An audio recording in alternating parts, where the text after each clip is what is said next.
Existem dois subtipos de ansiedade social que a literatura distingue e que a gente pode observar também na prática clínica. Quais são esses subtipos? Um é o que a gente chama de ansiedade de interação social, tá? E o outro é o que a gente chama de ansiedade de desempenho. A gente poderia até complementar aqui, né, ansiedade de desempenho social, tudo bem? Quais são as diferenças entre esses dois subtipos?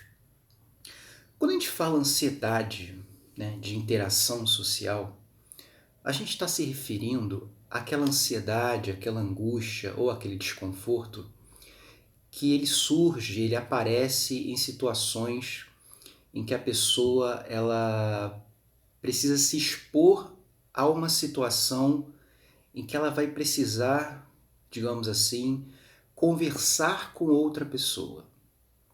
Tudo bem? Então, são situações que envolvem um bate-papo, trocar uma ideia, ou paquerar, por exemplo, enfim. Normalmente, essas situações de interação social que disparam ou despertam um número, um número não, né, um grau de ansiedade maior, são com pessoas normalmente desconhecidas, não muito familiares, ou pessoas em que você tem algum tipo de interesse romântico, amoroso, pessoas do sexo oposto ou até do mesmo sexo, mas que você possa ter algum tipo de interesse romântico, sexual, etc. E também interações envolvendo figuras de autoridade. Tá? Então, a literatura clássica, né, e atual sobre a ansiedade social, ela distingue, né, esse tipo de ansiedade social, que ele é mais comum num subtipo de transtorno de ansiedade social generalizado, tá? Que ele é uma ansiedade social que aparece em situações simples do dia a dia, tá? Então, exemplo, eu tenho que ir numa loja comprar alguma coisa, ou tenho que ir no mercado, ou enfim, tenho que fazer alguma coisa simples em que eu preciso interagir, ainda que muito pouco, com alguém, por exemplo, com caixa ou com vendedor. Então, esse tipo de ansiedade social, né, quando surge esse desconforto, na medida que eu antecipo ou estou nessa situação, é considerado um tipo de ansiedade de interação. Tá? Bom, e o que seria então o outro subtipo, né, ansiedade de desempenho? É aquele tipo de ansiedade que ela não envolve diretamente uma interação social, mas ela envolve o quê? Envolve eu fazer alguma coisa na frente de alguém, tá? Então por isso que ela é chamada de desempenho, né? Eu preciso desempenhar alguma coisa na frente de alguém para que isso gere ou desperte uma ansiedade, um desconforto e uma angústia muito grande, tá? Exemplos. Eu tenho que trabalhar na frente de alguém, eu tenho que digitar alguma coisa na frente de alguém, ou o próprio ato de falar em público é considerado uma ansiedade de desempenho.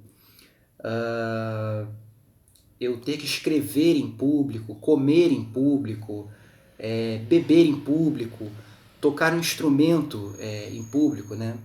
É curioso que esses dias eu estava conversando sobre essa tal da ansiedade de desempenho com uma pessoa.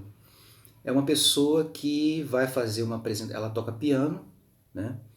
E ela vai fazer aí uma apresentação agora no final do ano, uma apresentação em público, né, para um número razoável de pessoas.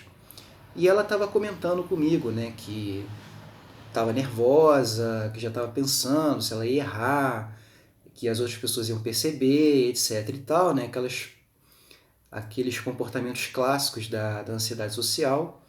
E ela sabe que eu faço esse trabalho, né, sobre ansiedade social, que eu estudo sobre o tema e tal. E aí eu falei para essa pessoa, bom, isso daí não está muito dentro do que a gente chama de ansiedade social, né? Ou ansiedade de interação. Quer dizer, na verdade faz parte do espectro da ansiedade social, mas é mais uma ansiedade de desempenho. Por quê? Porque essa pessoa ia fazer uma apresentação em público, ela ia desempenhar uma atividade em que os outros estariam olhando. né, que seria, no caso aqui, o tocar piano, fazer uma apresentação na frente das pessoas, tá? Então, gente, só para resumir essa distinção, tá? Existe um subtipo de ansiedade social que é a ansiedade de interação e um outro que é a ansiedade de desempenho. A ansiedade de interação, ela, via de regra, ela envolve você ter que conversar ou você ter que trocar ideia com alguém, tá? Numa situação de interação. E a ansiedade de desempenho, ela envolve você fazer alguma coisa, desempenhar alguma atividade na frente dos outros, tá? Essa ansiedade de desempenho, ela normalmente ela está mais associada ao que a gente chama de transtorno de ansiedade social circunscrito, tá? Por quê? Porque ele é restrito geralmente, né, a uma, duas ou três situações, né? Ou seja, a pessoa ela tem uma ansiedade, ela tem um medo muito grande de falar em público, por exemplo, apresentar um trabalho, fazer uma palestra, mas ela interage, ela não é nem um pouco tímida para interagir socialmente, né? Mas o contrário também pode acontecer, né? O que? A pessoa ela conseguir manejar bem a ansiedade numa situação de desempenho, ou seja, que é uma situação estruturada, né? Então ela sabe o que ela vai fazer, como falar em público, por exemplo. Ela pode ficar tranquila, entre aspas, aqui, ao apresentar um trabalho, mas apresentar uma ansiedade de interação muito grande. Tudo bem? Então é isso, gente. Comentários, dúvidas, sugestões, críticas, vocês podem deixar aqui embaixo nessa parte aqui dos comentários.